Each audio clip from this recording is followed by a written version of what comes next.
Salut la machine et j'espère que tu es au top. Dans cette vidéo, on va parler du travail d'une force. Et on va voir des forces un peu particulières, à savoir les forces conservatives. Cette vidéo sera spécialement dédiée pour le poids. Allez, on est parti.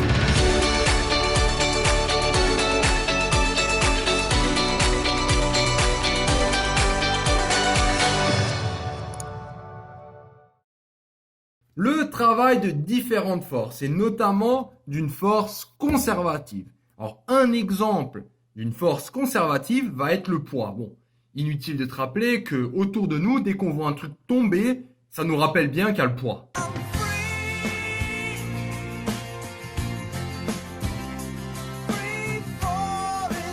Mais commençons tout d'abord par définir ce que c'est une force conservative. Alors, ça peut paraître un peu bizarre, mais allez. Si le travail ne dépend pas du chemin, mais uniquement du point de départ et du point d'arrivée. Est-ce que tu comprends ce que ça veut dire? Ouais. C'est assez con en fait. C'est si je dis que F est une force conservative, alors peu importe si j'utilise ce chemin, ou si j'utilise ce chemin, ou le chemin le plus rapide, le travail, il veut juste savoir une chose. D'où je pars et d'où j'arrive. Donc tous ces chemins, même s'ils sont plus grands, en termes de travail, c'est la même chose. Je rappelle que tout ça, donc ça c'est vraiment la définition d'une force conservative. Ce n'est pas le cas pour les autres forces. Si la trajectoire est fermée, à ton avis, qu'est-ce qui se passe? Le point de départ et le point d'arrivée, il est où?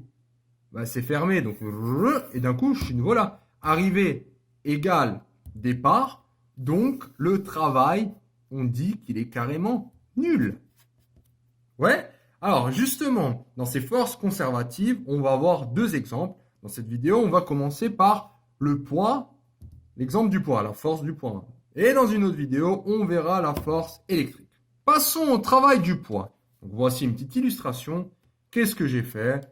Il y a juste une masse, un objet qui est posé. Alors, soit sur une pente entre A et B. Du coup, cet objet, s'il n'y a pas de frottement, il est que soumis au poids que j'ai représenté ici, en vert.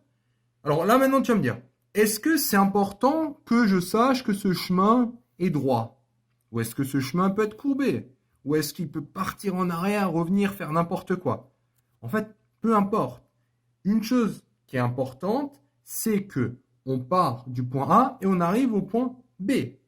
Donc l'objet de masse M, se déplaçant d'un point A jusqu'au point B, il est bien seulement soumis au champ de pesanteur qui est uniforme, noté G. C'est tout ce qu'on a. Du coup, qu'est-ce qu'on peut dire? Donc on sait que c'est une force conservative. Alors, ce que je viens de te dire est juste, mais on va maintenant essayer de voir quelque chose de mieux. Donc de mieux. Au niveau des formules, qu'est-ce qu'on peut en déduire? Regarde ça. Donc là, au final, quand je vais de A vers B, c'est comme si je descendais d'une certaine hauteur H. Garde ça dans un coin de ta tête. Regarde maintenant. Observe la chose suivante. Par la définition, on a fait une vidéo là-dessus, le travail entre A et B, du poids P, c'est P scalaire AB. Ça, c'est la définition. Le scalaire, par définition, c'est P fois AB. Alors, ça va être la norme de P fois la distance AB fois le cosinus entre P et AB. Est-ce que tu vois cet angle-là, ou est-ce que je le retrouve ici? Exactement, il est là. Tu vois, j'ai AB qui est là et j'ai le poids qui est ici. Ici, j'ai bien cet angle. Donc cet angle. Alors maintenant, regarde. Pour le moment, le poids, c'est ça la formule. Alors P, je sais que P est égal à mg. Petit rappel, je pense que ça, tu es au courant. Ça, c'est la formule. Donc ce P, je peux déjà une fois le remplacer par mg, ce que je fais ici. Mais est-ce qu'on peut dire quelque chose de AB fois cos alpha? Je vais reprendre ce triangle. Là, j'ai une hauteur H, là, j'ai AB, et là, j'ai alpha. Donc, si alpha, il est là, tu es aussi d'accord que c'est le même angle qui est ici. Oui? Ok, très bien. Donc, je peux refaire ce triangle de cette manière. Donc là, j'ai un angle alpha.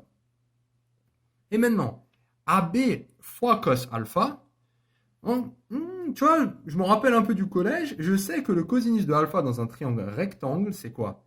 K adjacent, tu vois, K, Soka-toi, car c'est adjacent, donc cosinus de alpha c'est adjacent, c'est H, divisé par hypoténuse. Hypoténuse qui est devant l'angle droit, c'est AB. Tiens, donc maintenant, cosinus de alpha fois AB, ça me donne H en fait. Donc ça là, c'est rien d'autre que H. Et c'est ça la formule qu'on te dit d'apprendre. Au moins maintenant, tu sais d'où elle vient cette formule. Donc, si je résume, donc on a bien le poids hein, qui va maintenant, tu t'en fous du chemin, tu t'en fous de tout ça. Ce qui va t'intéresser, c'est juste la hauteur, de combien ça baisse. Donc, le travail du poids, ça va être MGH. Donc, on va juste s'intéresser à la longueur. Donc, je conclus.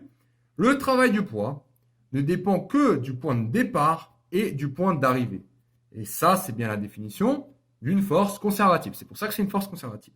En plus de ça, si l'objet descend, le poids est un moteur, tu es d'accord? Parce que là, si je mets une pomme et que ça tombe, ce poids va aider à tomber.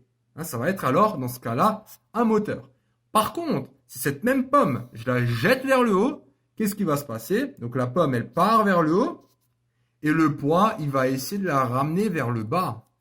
Du coup, dans ce cas-là, le poids est résistant. Au niveau des formules, quand il l'aide, tu vois, il va lui ajouter.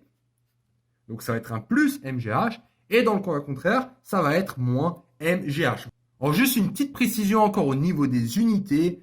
On sait que un travail, c'est tout le temps en joules. Donc le travail là. La masse va être en kilogrammes. Et la hauteur, ça sera des mètres. Et G, ben, ça sera le truc standard. De toute façon, lui, il est donné. Soit c'est 10, soit c'est 9,80. Donc ça sera donné. Mais en tout cas, au niveau de ces unités, c'est bon. Si maintenant, tu veux connaître l'unité de G, en fonction des joules, des kilogrammes et des mètres, ben, tu passes tout de l'autre côté et tu regardes G, ce que ça donne. Donc c'était juste encore une petite dernière précision. Voilà. Félicitations d'être arrivé jusqu'au bout de cette vidéo. Cette vidéo t'a plu? Ça tombe bien, il y en a encore. Sur matrix.fr, tu peux non seulement télécharger le résumé de cette vidéo, mais aussi retrouver tout ton programme avec plein d'exercices corrigés, étape par étape. Tu peux aussi défier tes amis dans des jeux et te mesurer à la communauté Matrix pour gagner un cadeau tous les mois. On se retrouve sur matrix.fr.